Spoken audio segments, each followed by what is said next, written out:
The other day I put out a video speaking about let us make man and how this describes that man has a binary nature.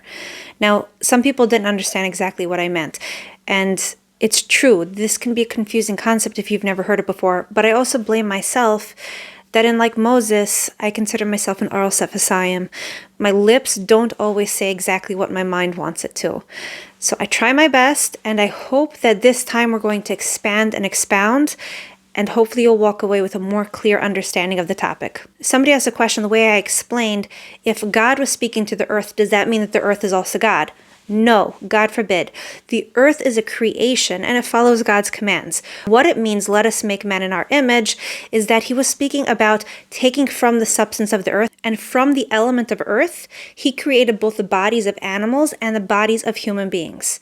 For confirmation of this, just go back and read Genesis chapter 1 and Genesis chapter 2. Everybody knows that Adam was created from the dust of the earth. Now that brings us to an interesting point.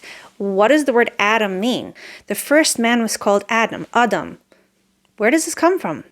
If we notice throughout the Bible, there's an incredible emphasis upon names. Names mean something inside of the Bible. You even see that there's a whole naming process for the animals.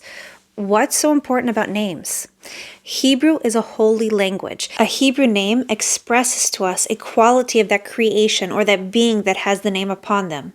It tells us something essential about the character, like a dog. What does dog mean in English? Dog doesn't mean anything. But if you go back into the Hebrew, the word is kelev. It's a contraction of two words, kol lev, all heart. A dog is all heart. I mean, everybody who's had a dog agrees with this. I love dogs and I can verify this. The very first man was called Adam, which comes from the word Adama. Adama means earth.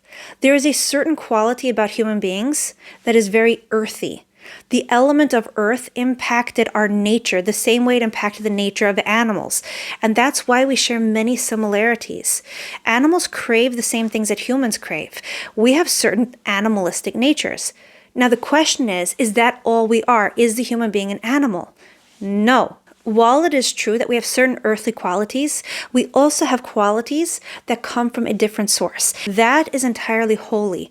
It's not bound by earthly constraints. It doesn't have the earthly desires. And that would be from the source of the neshama, of the soul that God breathed into us. So when God was saying, let us make man in our image, and he was speaking to the earth, it's not that the earth had independent power.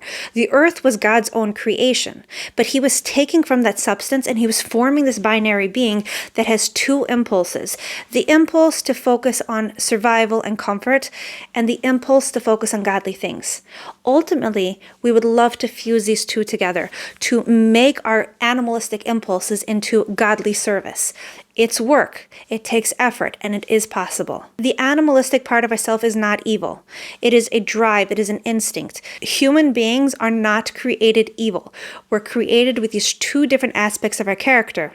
The evil inclination is a whole different story, and I see that we're going to have to address that very, very soon, because I also got questions on what about original sin? What about the fall of man? Adam and Eve being expelled from the Garden of Eden?